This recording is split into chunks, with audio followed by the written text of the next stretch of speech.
नमस्कार। MHD 7 के अंतर्गत आज हम अनुप्रयुक्त भाषा विज्ञान के 3 संदर्भ के विषय में जानेंगे। तो प्रथम तो भाषा संरचनात्मक विश्लेषण की वैज्ञानिक दृष्टि हमें प्रदान करती है और दूसरी ओर भाषा विज्ञान अपने कार्य और प्रयोजन में एक वैविध्यपूर्ण शास्त्र है। एक दूसरी बात क्या है कि जो भाषा विज्ञान है वो जो है एक विविधता भरा शास्त्र है और तीसरी और अन्य कई शास्त्रों से उसका अटूट संबंध है, ये भी बात मायने रखती है। प्रसिद्ध भाषा वैज्ञानिक हैलिडे ने संभावनाओं की खोज की दृष्टि से भाषा और भाषा विज्ञान को अनेक संभावनाओं का पुंज माना है। इसी कारण क्या हुआ है कि प्रसिद्ध भाषा वैज्ञानिक हैलिडे ने क्या माना कि ये जो भाषा विज्ञान है ये बहुत सारी संभावनाओं का पुंज है, यानी इसके द्वारा बहुत सारी सी जो शिक्षण जगत की चीज़ें हैं या भाषा से संबंधित चीज़ें हैं या मनोभाषा विज्ञान से संबंधित चीज़ें हैं उनका पता लगाया जा सकता है। भाषा विज्ञान मात्र अपने अध्ययन को वैज्ञानिकता या अपनी वैज्ञानिक विश्लेषण प्रक्रिया के कारण ही विश्वव्यापी ज्ञान के क्षेत्र के रूप में मान्य एवं लोकप्रिय नहीं बना है। उसकी मान्यता और लोकप्रियता का मुख्य कारण उसका प्रभावशाली अनुप्रयोग एप्लीकेशन के उपयुक्त होना है। और साथ ही उन्होंने ये भी कहा है कि ये भाषा विज्ञान सिर्फ इतनी ही बातों के कारण से नहीं जाना जाता, बल्कि इसका मुख्य कारण जो है वो इसका अनुप्रयोग यानी एप्लीकेशन का उपयुक्त होना है। यानी जो ये परिभाषाएं देता है, जो चीज़ें प्रस्तुत कर रहा है उसका जो है उपयुक्त होना, यानी उसका सही होना जो है वो महत्वपूर्ण, जो खोज दे रहा है नई वो महत्वपूर्ण होना मायने रखता है। भाषा वैज्ञानिक सिद्धांतों का अनुप्रयोग ही उसके अनुप्रयुक्त पक्ष को 3 संदर्भों में सामने लाता है। अनुप्रयुक्त भाषा विज्ञान के 3 संदर्भ उन्होंने बताए हैं: ज्ञान के क्षेत्र का संदर्भ, विधा विशेष का संबंध और भाषा शिक्षण का संबंध। अनुप्रयुक्त भाषा विज्ञान के अंतर्गत 3 संदर्भ हैं। तो पहला है ज्ञान के क्षेत्र का संदर्भ। ज्ञान के क्षेत्र का संदर्भ भाषा विज्ञान और उसके सिद्धांत का अनुप्रयोग ज्ञान के किसी अन्य क्षेत्र को स्पष्ट करने के लिए करता है। भाषा और समाज के अंतः संबंधों का अध्ययन जब भाषा की प्रकृति और उसके प्रयोजन को ध्यान में रखकर किया जाता है। क्या बताया? भाषा और समाज के अंतर संबंधों का अध्ययन जब भाषा की प्रकृति क्या है, यानी देखिए हम यदि हिंदी की ही बात करें तो हिंदी में भाषा की प्रकृति हर जगह की अलग है।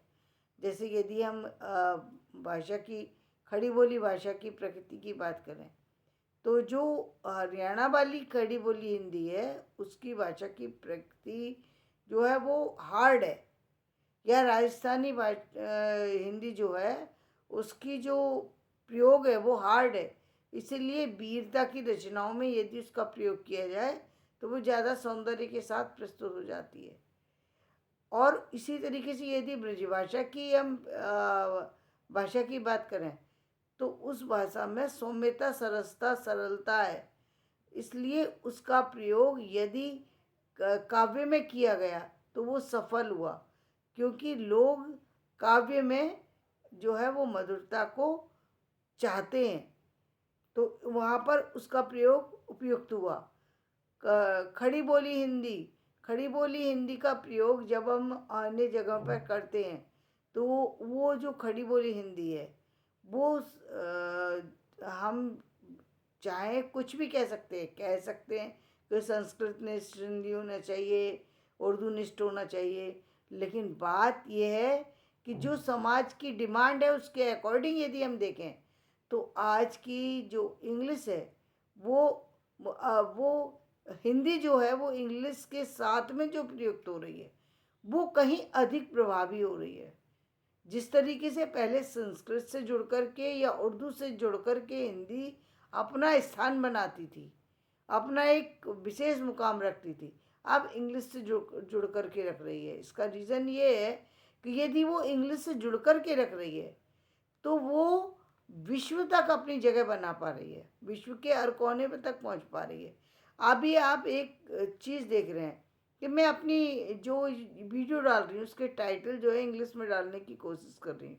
क्यों? क्योंकि हर व्यक्ति इस टाइटल्स को पढ़ सके और इसके द्वारा चीज़ों को जान सके। इसका सिर्फ एक ही कारण, दूसरा कोई कारण नहीं है कि इस ये हर व्यक्ति के लिए सुलभ हो सके, क्योंकि लोगों का इंटरेस्ट ही नहीं है। जो है, जो बाहर के लोग हैं, जो लोग हिंदी के टच में हैं, जो हिंदी के मानने वाले हैं या जानने वाले हैं, उनके लिए हिंदी में टाइटल हो वो सबसे उपयुक्त है।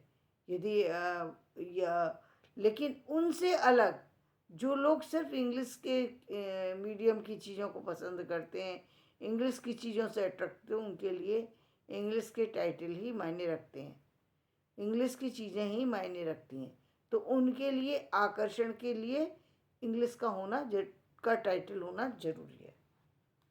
तो इसी तरीके से उन्होंने बताया कि भाषा और समाज के अंतर संबंधों का अध्ययन जब भाषा की प्रकृति और उसके प्रयोजनों को ध्यान में रखकर, ये प्रयोजन है उसका, ध्यान में रखकर किया जाता है, तब अनुप्रयुक्त भाषा विज्ञान की शाखा को समाज भाषा विज्ञान कहा जाता है। इसी प्रकार भाषा विज्ञान समाज भाषा विज्ञान हो गया। अभी ये समाज भाषा विज्ञान की मांग है इस समय की, कि ना तो संस्कृत युक्त हिंदी चाहिए उसको, ना प्योर हिंदी चाहिए, ना ही उर्दू युक्त हिंदी चाहिए। इस समय उसको इंग्लिश युक्त हिंदी चाहिए। ये समाज की मांग है, समाज भाषा विज्ञान की मांग है। हम कुछ लोगों तक पहुंचाना चाहते हैं, साहित्यकारों के पास पहुंचाना चाहते हैं, साहित्य प्रेमियों के पास पहुंचाना चाहते हैं। उनके लिए संस्कृत निष्ठ हिंदी हो बहुत प्यारी है, लेकिन एक तो ये चीज़ हो गई। दूसरी बात, भाषा का प्रयोग जैसा मैंने बताया कि राजस्थानी हिंदी जो है वो हरियाणवी हिंदी है, राजस्थानी हिंदी है। यदि वीर रस से युक्त आप रचनाएं लिखना चाहते हैं, यदि इन दोनों भाषाओं का प्रयोग करेंगे तो ज़्यादा उपयुक्त बैठेगी। खड़ी बोली में भी इन भाषाओं के टच में होकर के यदि आप लिखेंगे तो ज़्यादा प्रभावी होगी। यदि आप वही चीज़ वही सरसता के हिसाब से यदि आप कहीं कहीं ब्रजभाषा का प्रयोग करना चाहते हैं तो ब्रजभाषा लचीली है। और पंजाबी भाषा, आप देखिए पंजाबी भाषा में जो है वो एक जो है वो क्या बोलते हैं, उत्साह के लिए यदि आप लिखना चाहें, पंजाबी भोजपुरी उत्साह दिलाने के लिए उसकी लैंग्वेज अच्छी है। तो ये समाज भाषा विज्ञान है। इसी प्रकार भाषा विज्ञान का सहारा लेते हुए संज्ञानात्मक बोध और मन की वृत्तियों की संबंधित अध्ययन को भी मनोभाषा विज्ञान कहा गया है। अब दूसरी आती है विधा विशेष का संदर्भ। विधा विशेष का संदर्भ यानी इसके अंतर्गत शैली विज्ञान, अनुवाद विज्ञान और कोश विज्ञान के विषय में विस्तृत जानकारी इस विधा के अंतर्गत की जा रही है।